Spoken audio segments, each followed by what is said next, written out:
তাৰ সন্মুখে প্ৰমুখ কৰি 6 জনগোষ্ঠীক জনজাতিকৰণৰ দাবীত যোৱা 23 তাৰিখৰ পৰা 62 ঘণ্টা অৱস্থান ধৰ্মঘট শিৱসাগৰ ডক্টৰ ভূপেন হাজৰিকাৰ প্ৰতিমূৰ্তিৰ সন্মুখত আপোনাৰ এইসকল আহোম সেনাই আপোনাৰ অৱস্থান ধৰ্মঘট 62 ঘণ্টা অৱস্থান ধৰ্মঘট আপোনাৰ কৰিছে আৰু বাৰে পৰিলক্ষিত হয় আপোনাৰ চৰকাৰে যে প্ৰতাৰণা কৰি আছে আপোনাৰ আৰু ট্ৰাম্প কাৰ্ড হিচাপে আপোনাৰ প্ৰতি জনজাতিকৰণৰ ট্ৰাম্প কাৰ্ড হিচাপে আপোনাৰ তেওঁলোকে লৈ আছে আৰু প্ৰতিবাৰে আপোনাৰ ইলেকশ্যনৰ সময়তে তেওঁলোকে ট্ৰাম্প কাৰ্ড হিচাপে খেলিছে আপোনাৰ জনজাতিকৰণ লৈ পেলাই কি ক'ব?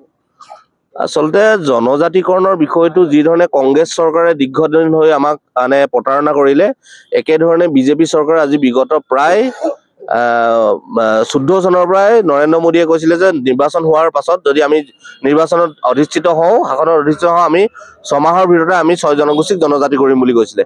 কিন্তু সেই 14 চনৰ পৰা আজি অলমষ্ট 11 বছৰ হ'ল, আজিলৈকে আমাক জনজাতিকৰণ কৰা নাই। কিন্তু ৰাজ্যসভাত সময়তে তেওঁলোকে কি হৈছিলে, কেৱৰ সময়ত কি হৈছে, আমাৰ এই বিলখন ৰাজ্যসভাত উত্থাপন কৰিছিলে। এতিয়া আকৌ বিভিন্ন ধৰণৰ ৰেজিষ্টাৰ জেনেৰেল অফ ইণ্ডিয়াৰ বিভিন্ন কৰ্মসূচীত অন্তৰ্ভুক্ত হোৱা নাই, বিভিন্ন বিভাগৰ পৰা ক্লিয়াৰেন্স পোৱা নাই, এনেকুৱা একদম আভুৱা ভৰা কিছুমান কথা কৈ আমাৰ জনজাতিকৰণৰ বিষয়টো হুকা পিছলা কৰি আছে। আৰু লগতে ৰাজ্য চৰকাৰে যিখন প্ৰতিবেদন দিব লাগে সেই প্ৰতিবেদনখনো জনজাতি মন্ত্ৰালয়লৈ পোৱা নাই বুলি কৈছে। এই গতিকে অহা 25 নৱেম্বৰত যিহেতু হিমন্ত বিশ্ব শৰ্মাই কৈছে আমি জনজাতিকৰণৰ গোটেই বিষয়টোৰ কাৰণে আমি এখন প্ৰতিবেদন দিম, সেই গতিকে আমি 23 তাৰিখৰ পৰা ধাৰাবাহিকভাৱে 25 তাৰিখলৈকে ঐতিহাসিক শিৱসাগৰ নগৰত ইয়াত আমি অৱস্থান কৰিছো। আমাৰ এটা স্পষ্ট কথা, 6 জনগোষ্ঠীক জনজাতিকৰণ কৰিব লাগে আৰু 6 জনগোষ্ঠীক যদি জনজাতিকৰণ কৰে অসমখন এখন জনজাতীয় ৰাজ্য হ'ব। জনজাতীয় ৰাজ্য হ'লে অসমত আমি আন্তঃৰাজ্যিক পাৰ্বত্য প্ৰৱৰ্তন কৰিবৰ কাৰণে কেন্দ্ৰ চৰকাৰক আমি দাবী উত্থাপন কৰিব পাৰিম। আমি কৈ আছো যে আমাক জনজাতিকৰণ এই গতিকেই লাগে যে আমি অসমৰ বিধানসভাখন অসমৰ প্ৰকৃত খিলঞ্জীয়াই যাতে বিধানসভাখন পৰিচালনা কৰিব পাৰে, বিধানসভাৰ যাতে প্ৰকৃত অসমৰ এজন খিলঞ্জীয়া যাতে বিধানসভাত মুখ্যমন্ত্ৰী হ'ব পাৰে, অসমৰ মাটিৰ ওপৰত যাতে অসমৰ আজন্ম মাটিৰ ওপৰত অসমীয়া মানুহৰ যাতে অধিকাৰ থাকিব পাৰে, ব্যৱসায় বাণিজ্যৰ ওপৰত যাতে অসমীয়া মানুহৰ অধিকাৰ থাকিব, তাৰ কাৰণে আমি জনজাতিকৰণ বিচাৰিছো। এতিয়া আমি 600 বছৰ আহোমে এই দেশখনক ৰাজনৈতিক নেতৃত্ব দিয়া এটা শ্ৰেণী হিচাপে আমি এটা কথাই ক'ব পাৰো যে এইখন দেশ গঢ়িবলৈ আমি তেজ দিছিলো। এইখন দেশৰ কাৰণে আমাৰ হাজাৰ হাজাৰ বীৰ যোদ্ধাই মৃত্যুবৰণ কৰিছিলে।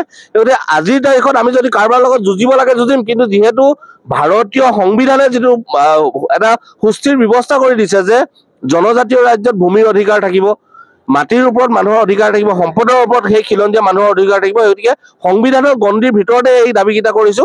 গতিকে আমি ভাবো যে আমাক যিসকল জনজাতীয় বৰ্তমানৰ যিসকল জনজাতীয় ৰাইজে আমাক যিসকলে এই বিষয়টো বিৰোধিতা কৰিছে, সুদূৰ ভৱিষ্যতে তেওঁলোকৰো সতি সন্ততিৰ কল্যাণৰ কাৰণে, তেওঁলোকৰো ৰাজনৈতিক ভৱিষ্যত সুৰক্ষাৰ কাৰণে, তেওঁলোকৰো মাটিৰ অধিকাৰ সুৰক্ষাৰ কাৰণে আমি গোটেই সংগ্ৰামখন কৰিছো। গতিকে মই আহ্বান জনাম যে সকলো জনজাতীয় ৰাইজে আমাক সহযোগ কৰক আৰু 6 জনগোষ্ঠীক জনজাতিকৰণৰ কাৰণে এক বিশেষ ব্যৱস্থা গ্ৰহণৰ কাৰণে তেওঁলোকে পদক্ষেপ গ্ৰহণ কৰক।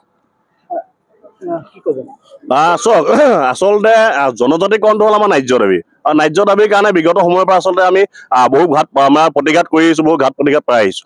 আচলতে জনজাতিকৰণটো আমাৰ সাংবিধানিক এটা দাবী আৰু সংবিধানে দিয়া এটা বস্তু। তাত আমাৰ আচলতে কোনোবা ট্ৰাইবেল সংঘৰ কোনোবা সংগঠনৰ বা কোনোবা জনগোষ্ঠীয় সংগঠনৰ আমাক জনজাতিকৰণ দিব নোৱাৰে আৰু আমাক নালাগেও আৰু তাহাঁতি দিবও নোৱাৰে। গতিকে আমাৰ কথা এটা স্পষ্ট যে 600 বছৰ ৰাজত্ব কৰা জাতিটো কোনো কাৰণতে আচলতে পিছ পৰি নাথাকিব, এইটো স্পষ্ট কথা। আমি জনজাতিকৰণ আমি চাকৰিৰ ক্ষেত্ৰত আমি চাকৰি লোভৰ কাৰণে আমি জনজাতিকৰণ বিচৰা নাই, আমি কোনোবা এখন স্কুলত মাচুল আচলতে হ্ৰাস পাবৰ কাৰণে আমি জনজাতিকৰণ বিচৰা নাই। আমি জনজাতিকৰণ এটা কাৰণে বিচাৰিছো যাতে অসমখন অসমীয়াৰ হাতত থাকে, অসমখন অসমৰ ভূমি অসমীয়াৰ হাতত থাকে, অসমৰ ভাষা অসমৰ সংস্কৃতি অসমৰ কলা যাতে জীয়াই থাকে।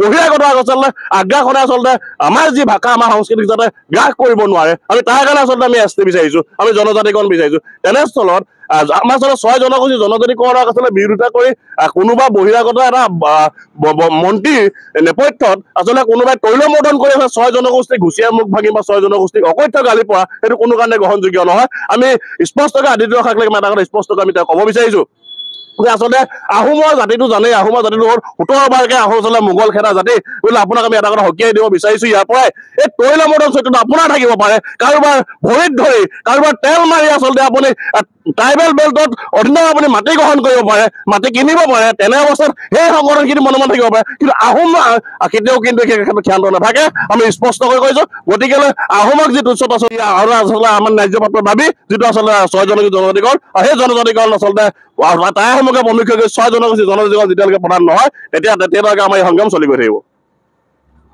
হয়, ইয়াত আপোনাৰ টাই আহোম জনগোষ্ঠীক প্ৰমুখ কৰি 6 জনগোষ্ঠী জনজাতিকৰণৰ লগতে আহোমক অতি শীঘ্ৰে স্বায়ত্ব শাসনৰ প্ৰদান কৰাৰ দাবীত আপোনাৰ এইসকল আহোম সেনাই আপোনাৰ আজি ইয়াত যোৱাকালিৰ পৰা ইয়াত প্ৰতিবাদী কাৰ্যসূচী ৰূপায়ণ কৰিছে আৰু অহা 25 তাৰিখে আপোনাৰ এখন প্ৰতিবেদন দাখিল কৰিব। সেই প্ৰতিবেদনৰ ওপৰত বহু কথা আপোনাৰ দেখা পোৱা যাব যে কি ধৰণে আপোনাৰ তেওঁলোকে প্ৰতিবেদন দাখিল কৰে আপোনাৰ আৰু অনাগত দিনত আপোনাৰ লক্ষণীয় হ'ব চৰকাৰে কি দিয়ে আপোনাৰ এইসকল যি জনজাতিকৰণৰ দাবীত ইয়াত পদপথত নামি আহিছে। যিকোনো খবৰৰ বাবে যোগাযোগ কৰক 7099017330 লগতে 7099017110 নম্বৰত।